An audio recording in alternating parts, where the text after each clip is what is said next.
It's like when you have company over and you gotta take your dog outside. Just kidding. He's a little too excited. He couldn't breathe. That was wild. Welcome back to the Project Midnight build series from the Ruck shop. We are now on episode 6. The wheels are back in powder coat.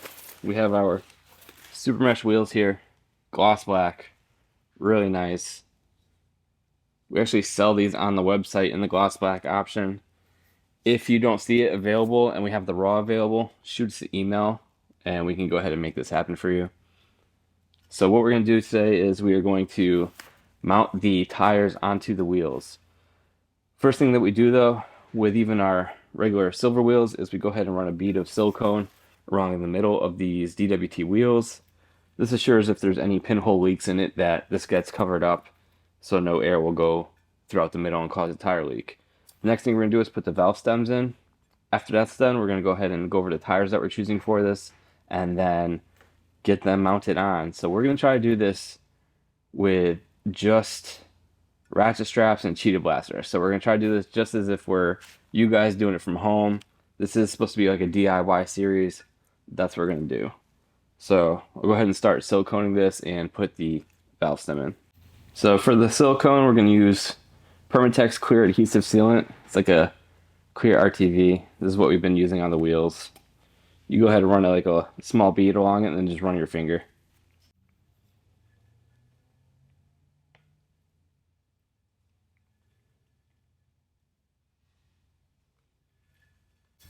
Now this usually dries pretty quickly, so probably give it 15-20 minutes or so and it should start drying up. We'll put this to the side here and then get to the 12x8.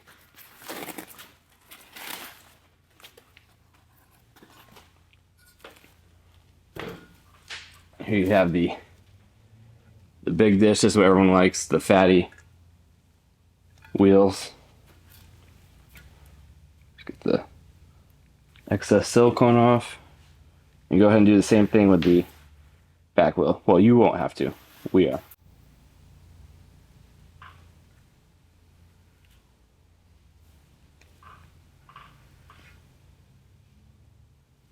So you can kind of see there, you have a nice little bead of silicone going along where the weld point is from DWT. Again, it's just a little bit of reassurance. I know the powder would probably fill it in with the black ones, but we still throw the bead of silicone on there for that reason. And while that's drying, we're just going to go ahead and put the valve stems in with our tool.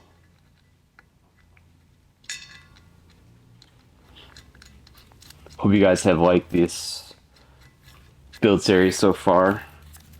I think it's been pretty entertaining to watch and edit between Dakota and Savannah.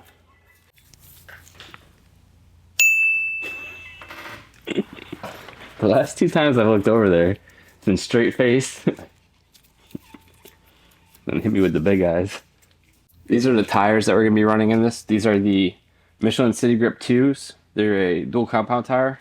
For the rear, we're doing a 140/70/12. For the front, we're putting a little bit of meat to it. We got a 110/70/12.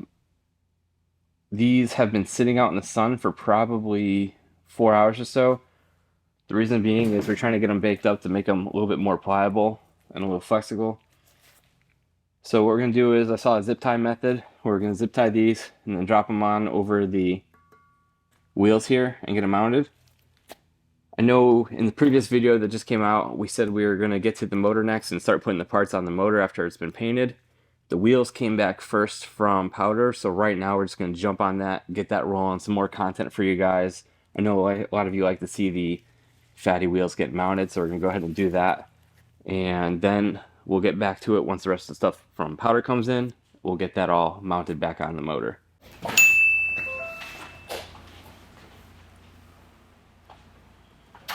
Buddy just came in like naked. He Like my man. He literally had nothing on but he had some jean shorts, some jorts with a He smells like hot sauce. That's crazy. The jorts, no shirt, and hot sauce. Yeah, smell like hot sauce, jorts, and just the Amazon vest with no undershirt. We're gonna go ahead and bring the tires back outside, let them heat back up, and then get some zip ties on them while they're out there, and go ahead and start to get these put on the wheels. So these are Now this should be able to like roll.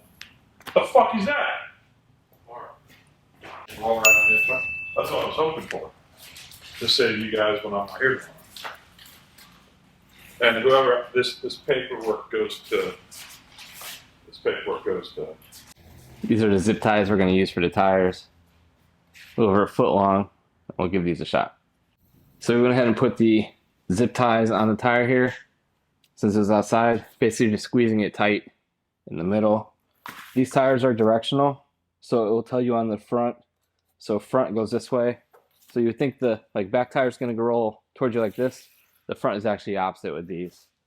So the valve stem is going to sit on the right side when it's on the bike like this. So I'm going to put that down, and then the tire will go on top of it like so. I'm going to go ahead and spray this with Windex since it's something that you'll have at your house.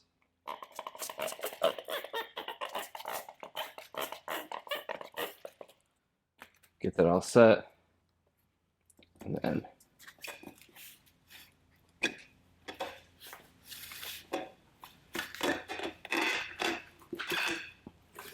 alright, had to call for some backup here.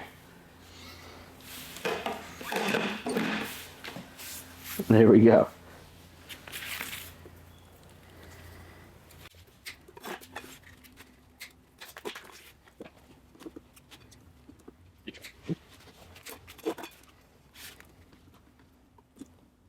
So now we're just going to throw some air on it, let it seat up, bead, and build up pressure.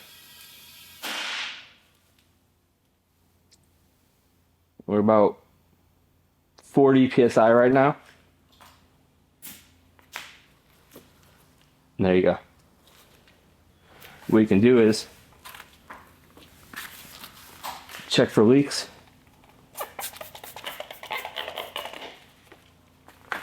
Spray around the edge here with some Windex, and it would start bubbling up if you have any air leaks on here.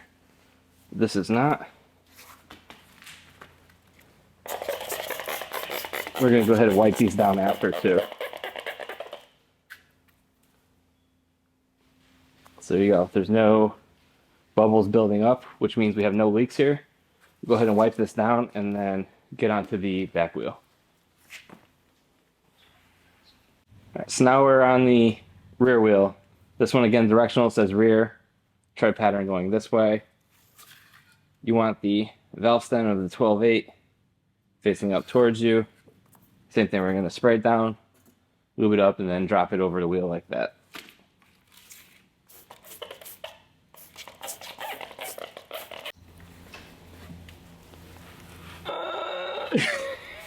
Zany! I need a backup. Coming. Tag him in.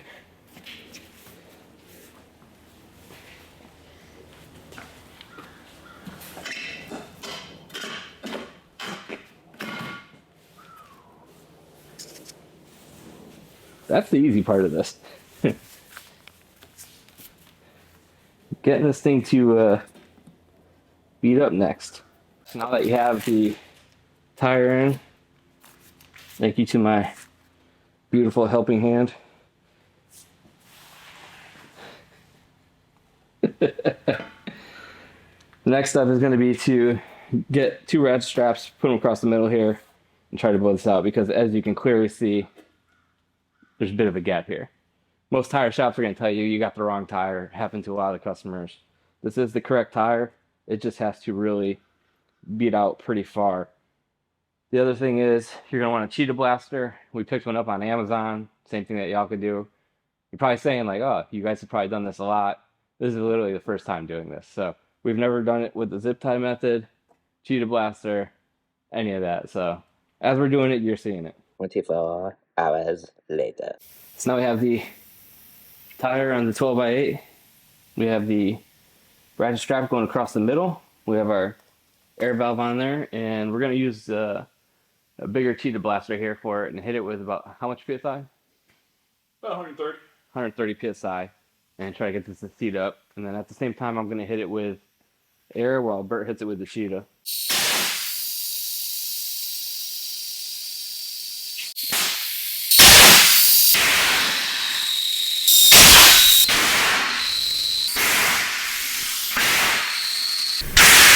There it is. He's gonna record. Alright. The way we found best to work is flip it so that the bigger part of the dish is down, the 5-inch portion of the barrel. This way you can get the bottom to seat. Once it seats, and hit it with the cheetah blaster at the angle, it'll lift up. We did it 180 across from the nozzle.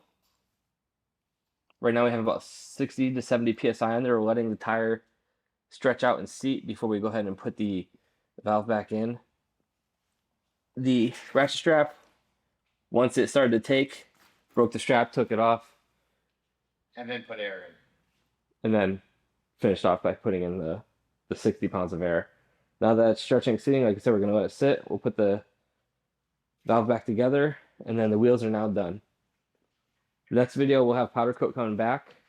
With that, we'll be putting the parts back on the motor, like Dakota mentioned previously, and getting the frame and all that put together. Be sure to like, share, and subscribe.